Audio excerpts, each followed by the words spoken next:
So the day starts and they're called Liberal senators. The day ends and they're called Senate Liberals. What's really changed here? I've demonstrated that one can make a big change in the Senate without actually having to open up the Constitution as the others do. My Liberal caucus from now on will only have people who were elected by the people of Canada in it, and senators will be removed from the kind of partisanship and partisan interference that has been all too common from the Prime Minister's office towards them over the past months and years. So this was really about the caucus. It wasn't about the party. It was all about the caucus, right? Well, it's very much about Canadians and making sure that we have parliamentary institutions that we believe in and that are focused on serving us. And for over the years, the Senate has become a place that is very much more focused on, in too many cases, on serving partisan interests than serving the people of the region they represent and of their country. Well, I'm still puzzled as to how that will really change. I mean, you saw what happened today.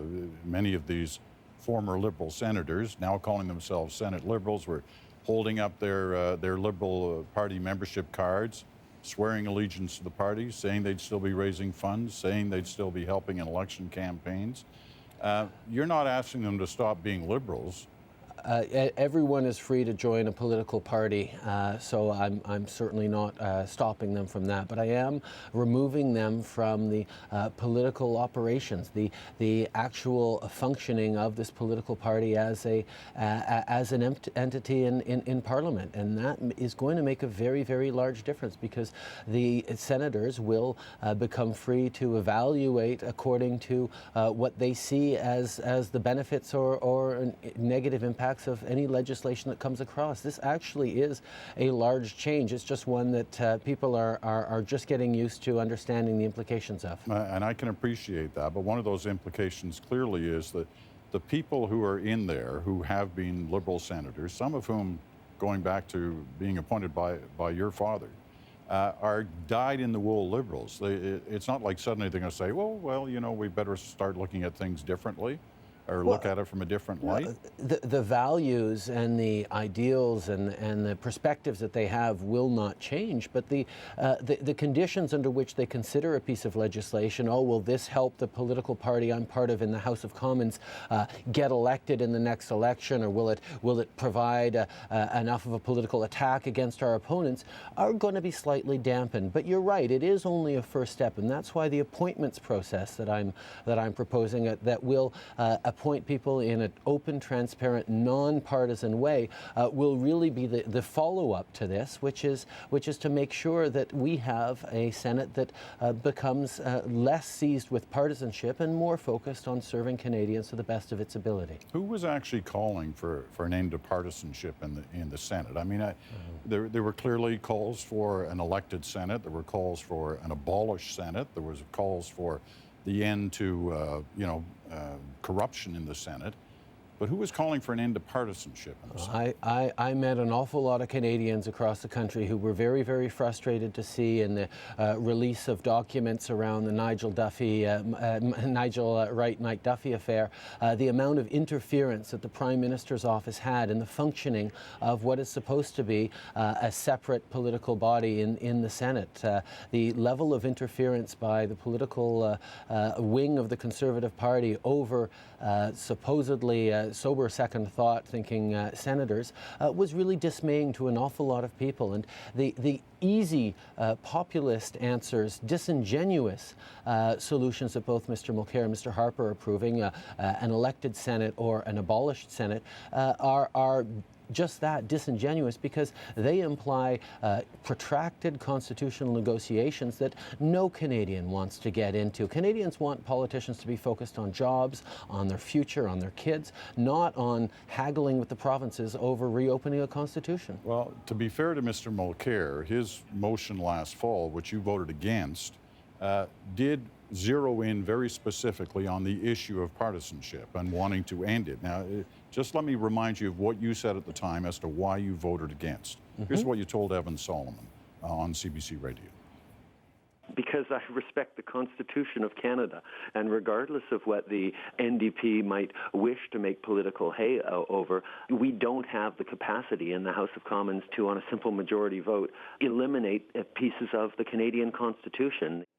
Now, I know that the execution of what he was attempting to do is different than what you did today, but the intent was the same, and you gave no hint as to agreeing with the intent, the idea of ending partisanship in the Senate. The NDP position has always been abolish the Senate and open up the Constitution to do so. But that motion in the fall actually was about the House of Commons demanding that the Senate engage in particular behaviors or stop engaging in particular behaviors. And our Constitution clearly says and the principles stand that one House cannot command behaviors on the other House. And that's where Mr. Mulcair demonstrated a lack of understanding in what is in our Constitution. But the behavior he was talking about was partisanship.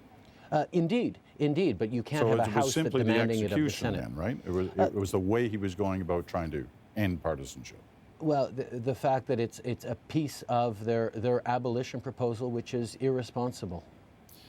Let me ask you about motivation as to why now, because you've heard a lot of people today on the other side of the House suggesting that the motivation here is the interim report scheduled from the Auditor General soon on the examining expenses of individual senators, and that they seem to think that maybe you've heard in some fashion that the Liberal senators are not going to do very well in that audit.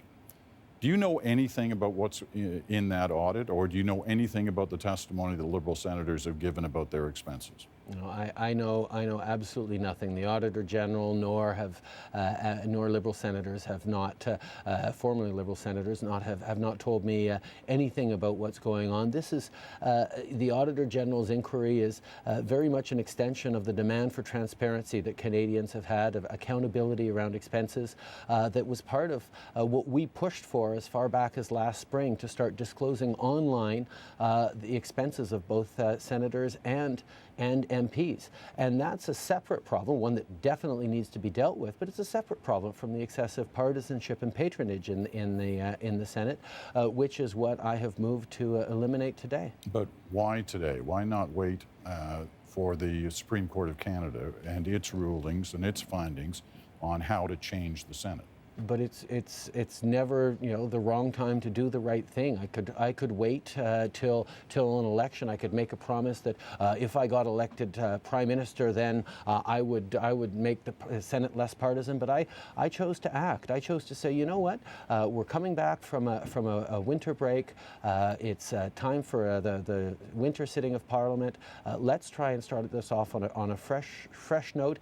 Let's make sure that we can demonstrate that you can change the Senate significantly, improve the Senate significantly in a day, which Mr. Harper hasn't been able to do despite all his promises in 8 years. He got elected promising to never appoint a single senator, and he not only appointed 47 of them, he appointed 2 of them twice after they got rejected by voters. No other Prime Minister in Canadian history has ever done that. Last quick point. Were you surprised in the House of Commons today that you were kind of laughed at by the other parties when you rose this topic? It's very clear that the other parties don't quite know what to make of this. There is a convention, perhaps, amongst those two parties that one talks a good game, but one doesn't actually get to act. Mr. Harper hasn't acted in 8 years on the Senate since he's been Prime Minister. Mr. Mulcair talks about needing to open up the Constitution, and that's his solution on what's going to do. I demonstrated that you can actually act and make the Senate significantly better, make it less partisan, make it less patronage-based, and they don't have any other answer than to try and stumble about and poke fun, because they're not serious about serving Canadians the right way. Mr. Trudeau, we'll leave it at that for now. Thanks very much for your time. It's always a pleasure.